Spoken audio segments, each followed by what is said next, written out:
Ja i moje kuke, a ko drugi.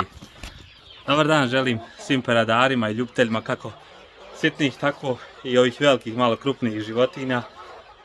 Svi ste dobro došli. Nemojte zamjeriti što sam malo neuredan, što sam prašnja, što sam prljav, ali to je moja svakodnevnica, ja se ne žalim. Ovako, danas sam odlučio da vam podijelim jedan jako bitan savjet, a to je kako da poboljšate nošnju vaših ljepotica. Naime, ja sam prvi godinu mog napornog rada i neiskustva, imao sam jako puno gubitaka, jako puno sam bio neiskusan, nisam znao kako i šta. Međutim, danas je to malo drugačije. Kroz čitanje, kroz gledanje, kroz savjetovanje drugih peradara, drugih malo profesionalnijih ljudi, ja sam dosta toga naučio. Međutim, to želim danas da podijelim s vama. Današnja tema je nošnja i kako da održite toplotu u samom kokošinjcu. Evo, jedna mala slikica kako to trenutno izgleda unutra. Ove male su trenutno odvojene od ovih velikih. Da bi imale dovoljno hrane za samo napredovanje, nisam imao vremena da ih raspodjeljujem, da im zagrađujem nešto posebno, tako da s ove velike preko dana u ovom zagrađenom prostoru koji sam obložio najlonom. A zašto sam ja to obložio najlonom, o tome ćemo u drugom klipu. Danas smo tu zbog nošnje. Ovako, da bi održali nošnju koka, da bi vaše koke bile zdrave, da bi lijepo napredovale, najbitnija je toplota kokošinjca. Tu, pored toplote su tu i vitamini, minerali, sama svjetlost, osvjetljenje, ali jedna od najbitnijih stavki je sama toplota i zagrijavanje vašeg kokošinjca na prirodan način. A zašto kažem prirodan način? Zato što sam ja imao jedno jako loše iskustvo.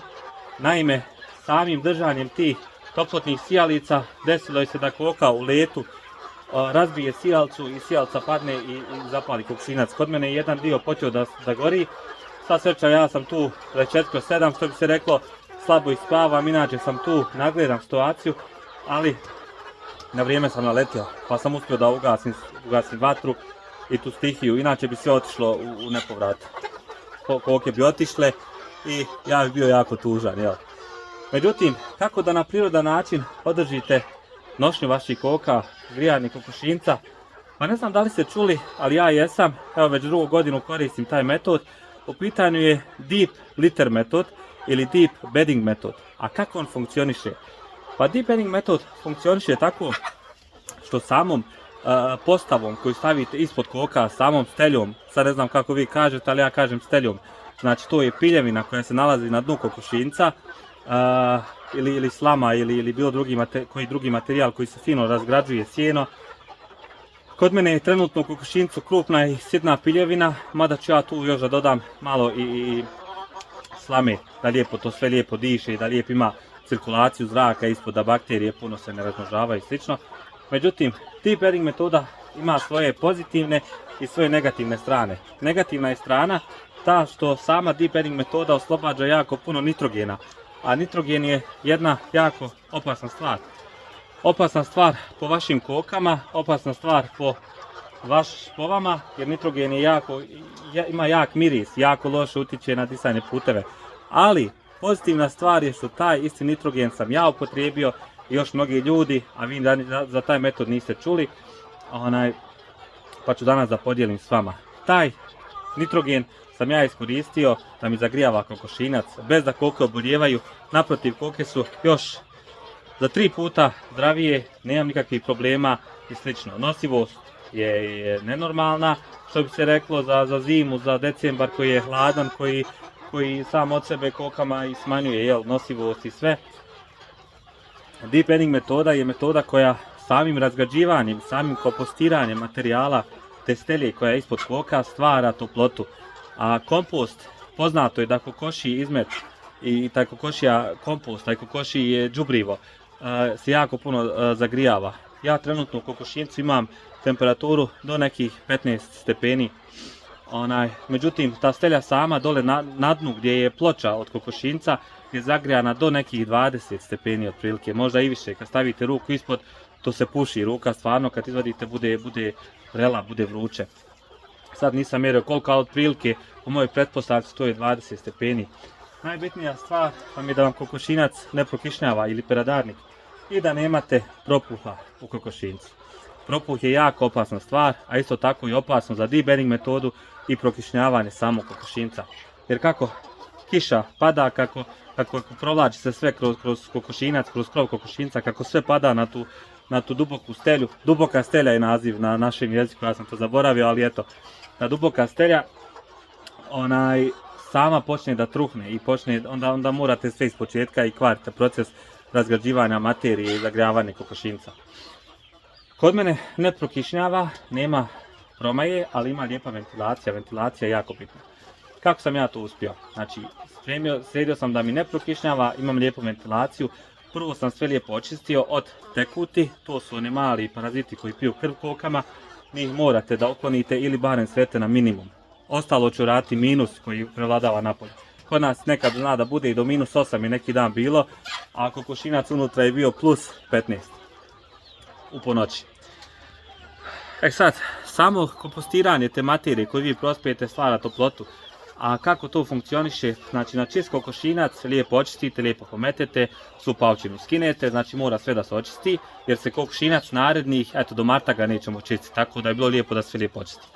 Kad se lijepo sve očisti, pospijete pod kokošinca tankim slojem, hajde da kažem 2 centa građevinskim krećom ili vapnom koji se koristi za građevinske radove. On je poznat po tome da ubija gljivice, bakterije i održava zdravlje kokama i koka ako ga pojede to nije nikakav problem, čak će malo da pročisti i pročišćava je malo kad ga udahnete disajne puteve, što je odlično.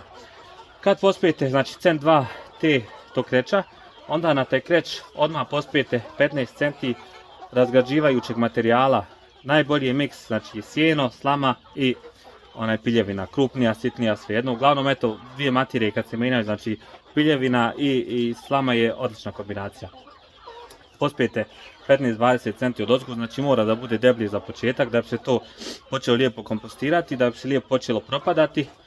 Nakon 2 sedmice, kad koke malo isprljaju samu tu stelju, kad malo upije njihov izmet, kad upije tu vlažnost koja se stvara tokom izmeta, onda je jako bitno da nakon 2 sedmice kad osjetite, kad recimo otvorite vrata od kokošinca i kad uđete i kad osjetite taj blagi nitrogen u kokošincu, onda je bitno da započnete sa održavanjem same kompost materije. A održavanje funkcioniše tako što ćete tu materiju koju imate na 15-20 centi razgrabite cijelom površinom, znači cijelu prostoriju razgrabite nekih 5 centi, ne skidate do poda, već samo nekih 5 centi, znači površinski sloj. Lijepo razgrabite, lijepo izmiješate, pospijete sa vapnom u prahu, znači sve lijepo pospijete od ozgo, znači ovaj put ide do, ajde da kažem, pa kao kad kuhate hranu pa kad solite od ozgo, znači samo je to da zabijeli od ozgo ta materija. Onda na tu vlažnu materiju, na taj novi kreć koji ste dodali, dodajte opet 5 centi novog materijala, piljevina, slama. Ako ste koristili slamu, ovaj put dodajte piljevinu, pa sljedeći put dodajte slamu. Znači piljevine opet, hajde da kažem, 5 centi. Onda uzmete grablje ili grabulje, kako neko voli da kaže, i onda sve lijepo razgrabite, sve to lijepo izmiksate. Ne do poda, ali 5 centi znači donjeg sloja i ta gornja 5 centi tog novog materijala, da se to lijepo izmiješa. Da taj novi materijal upije vlažnost od novog, da ne bi došlo do trulež, jer trulež zna da bude jako opasna stvar. Pa kad to sve lijepo izmiksate, onda idete na održavanje svake sedmice. Nakon jedne sedmice opet znači razgrabite 5 centi, dodate, pospijete od ozgo isto kad solite hranu, znači pospijete taj prah, taj kreć, da ubijete bakterije, gljivice i onda opet 5 centi od ozgo i tako ponavljate sve svake sedmice. Za jednu zimu kod mene je evo kokošinac 25, neki 30 kvadrata, vama će biti dovoljno nekih 40-45 vreća od 120 litara. To su one zasmeće, one vreće, one crne. Kod mene su takve, uglavnom neki toliko piljevine bi vam trebalo za samo kompostiranje ili zagrijavanje kokošinca tokom zime. Nošnja je kod mene drastično skočila, znači kad su koki, jedna jako bitna stavka, evo jedan mali bonus, tokom zagrijavanja zagrijavanja samog kokošinjca vi dobijete fabrički podno grijanje. A kad koka ima podno grijanje, onda koka bolje i nosi, jer koki su tople ruke, toplije nogice. Kad su koki tople nogice, onda koka sama se osjeća ljepše, komfortno, toplije, ugodnije i onda će ona da nosi. Ja sam na 100 koka prošle godine imao jako malo jaja, sad evo očekujem, mislim imao sam, kad sam počeo sa ovom deep bedding metodom na 100 koka 70-75 jaja, a prije deep bedding metode ovog duboke stelje na 100 koka sam imao 25-30 jaja i koke su uvijek bile bolesne i imao sam dosta uginuća. Međutim, kad pogledate ove koke, pa i sami možete da procijenite da li su bolesne ili su zdrave.